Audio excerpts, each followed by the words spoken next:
Erev Tov Chavrim, I'm Stephen Ben-Nun. You're watching Israeli News Live. Earlier this afternoon, we mentioned to you how that the MiG-29 crashed into the Mediterranean Sea there while trying to come back to the flotilla, the aircraft carrier, Russian aircraft carrier, Admiral Kuznetsov there, but they did not make it. The Russian military has now reported, that is the Russian Navy, that the pilot was rescued. There was no harm done to him.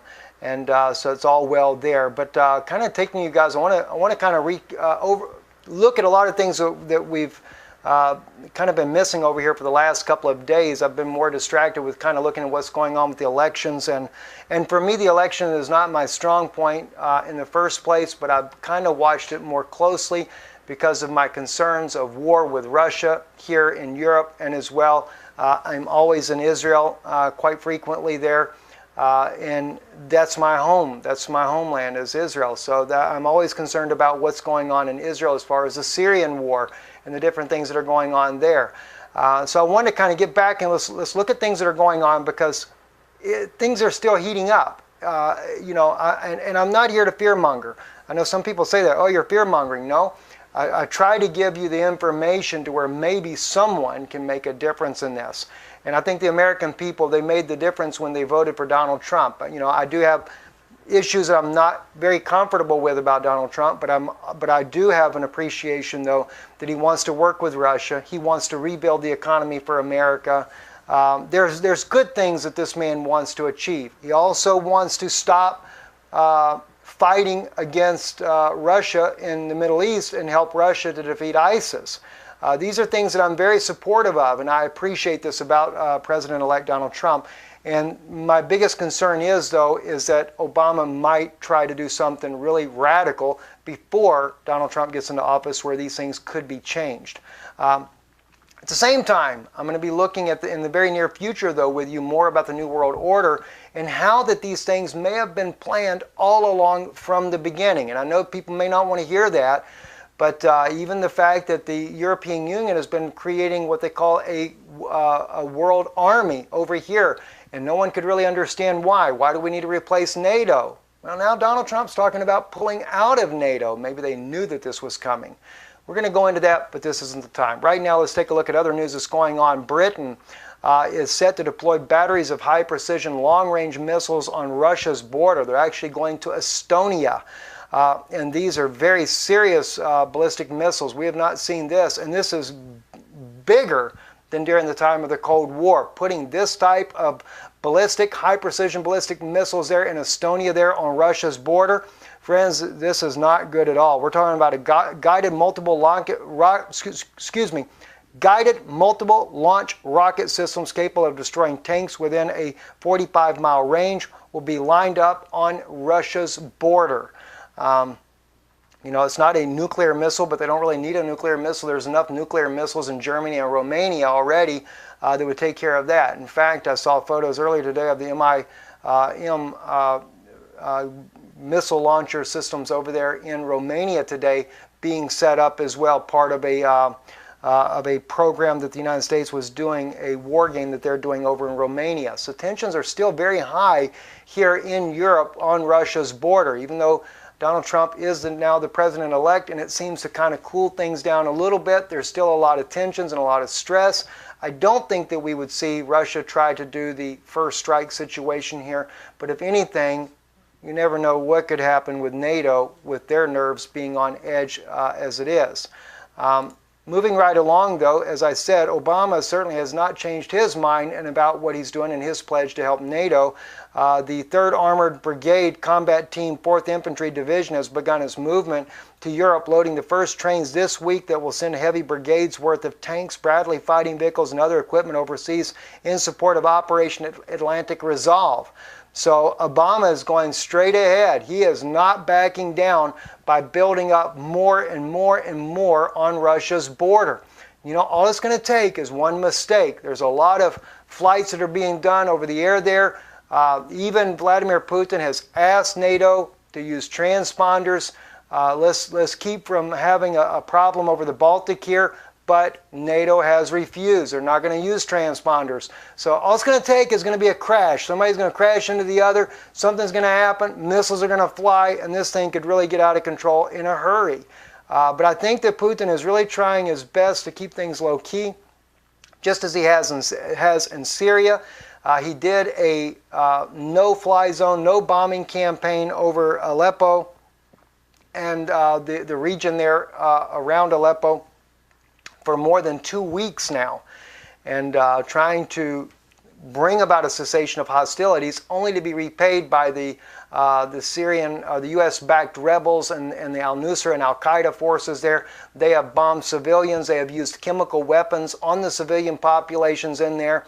And of course, you know, in times past, they've blamed all this on Bashar al-Assad, and all these chemical weapons that have been blamed on Bashar al-Assad, only to prove by journalists such as Vanessa Beeley that have clearly shown that the chemical factory is actually in the hands of the U.S.-backed rebels. So those that are making the chemical weapons and using the chemical weapons are the U.S.-backed groups that are in there, and NATO groups that are backed by them as well. So things are just very tense. And speaking of tense there, another thing that kind of cropped up today, and this is on the Syrian military. Now, I don't think this is the Syria's military's official page, and this is where we had seen the other day they're going to burn alive. But as I looked at some of the posts that were on this particular page today on Twitter at Syrian military, I have a strong suspicion this is not an official page for the Syrian military. So I wanted to make sure I correct that on there. I was very concerned about when I saw that they were going to burn the terrorist alive, and I just thought that that did not seem normal for the Syrian government to make that type of announcement. And then again, I've seen some other posts that were questionable that would be from the Syrian government. So I believe this is probably a private individual's post here, but nonetheless, they're showing a photo here of the R-33 missiles. And at first I thought, wow, they look just a little bit too big to be R-33s. But if you look at the fin structures on these, and they say that they're in Latakia Air Base, that's the Russian military air base there on the west coast of Syria there, close to the to the Mediterranean Sea. That's where I get my twist up of words. I get too much going on in my mind. I think I said it earlier, Syrian Sea or Syrian Ocean or something when I was speaking about the Mediterranean and the MiG-29 crashing in there. Too many words, too fast. I got to slow down, guys. Slow down, Steve. Anyway, so don't cross my words up there. Anyway, the R-33s, let me kind of give you an idea of what these look like here. This is a picture of it here, because when you look at the one here, it seems to be gigantic, but it's really not. The exact same structure, though. You got the same fin structures, the squares in the back, the long fins here. But the serious thing about these guys are what these missiles are used for. If you look at it on the Russian pages there, they talk about just being a precision-guided missile. But if you look at Wikipedia actually, they call them the AA-9 AMOS as well. It's a long-range air-to-air missile developed by the Vimpel. Vimpel, by the way, is a private company inside of Russia, arms company. Its primary armament of the MiG-31 interceptor intended to attack large high-speed targets such as the SR-71 Blackbird, the B-1 Lancer bomber, and the B-52 Stratfortress. Why then has Russia got these types of weapons in Latakia?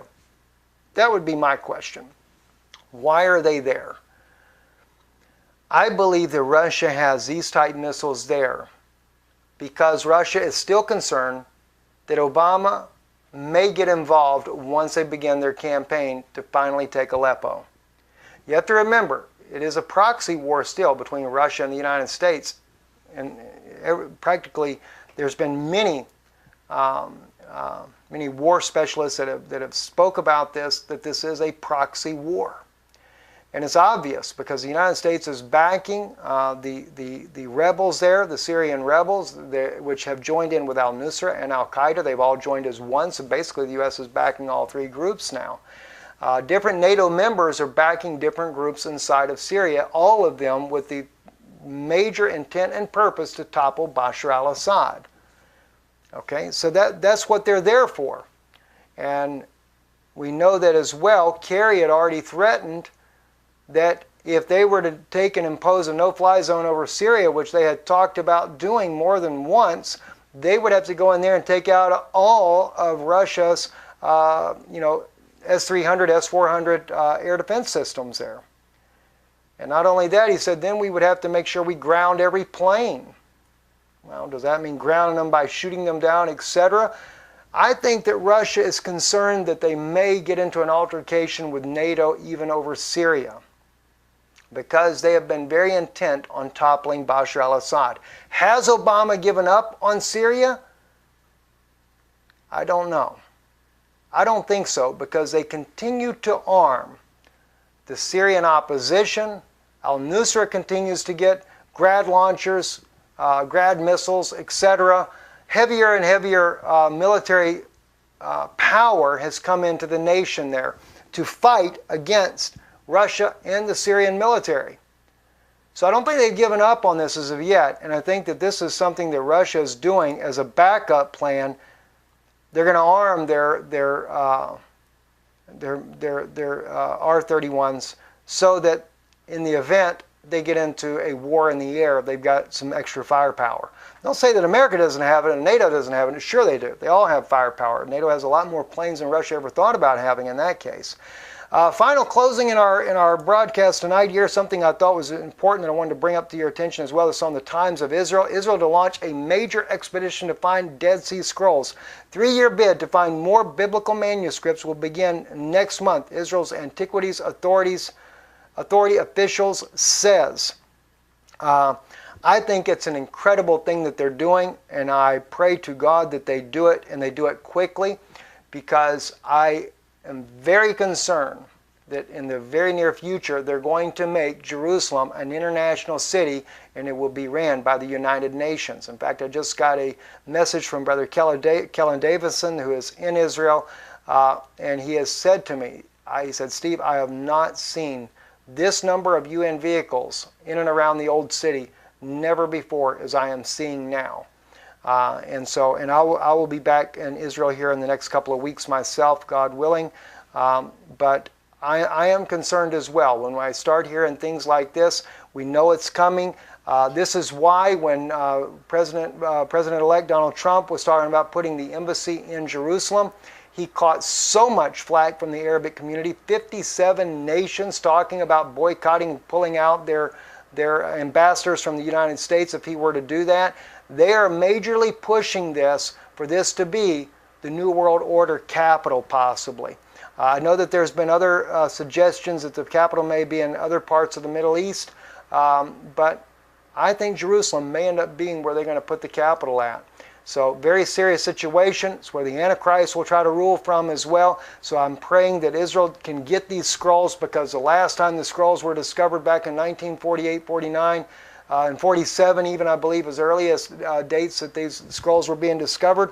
We know that the Catholic Church got a hold of them all, because back then it was still largely under Palestinian control, or the Arabic control at that time. So the Catholic Church got those scrolls even under British control there, and they were never able to get it, or Jordanian. You know, so many different nations are involved there. You know, the British, of course, we know in 1948 they pulled out. That's where we had the Independence War.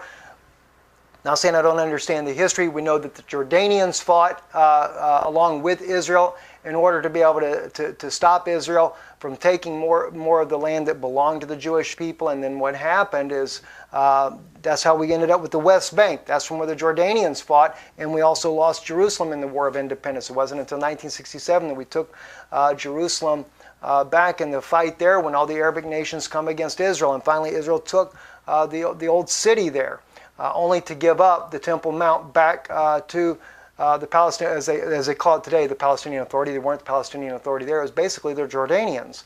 And the Jordanians are still controlling it to this day. But they try to create a state within a state, which I'm not for that to begin with. So anyway, they are talking about doing this search here, and I don't know if they're going to get it done before things change. And of course, we already know that the Palestinians are also trying to take control of the scrolls as well. A lot of serious things going on. Anyway, friends, I know it's been a little bit lengthy of a news broadcast. I am about to do a special broadcast this evening on a message that's on my heart that I wanted to share.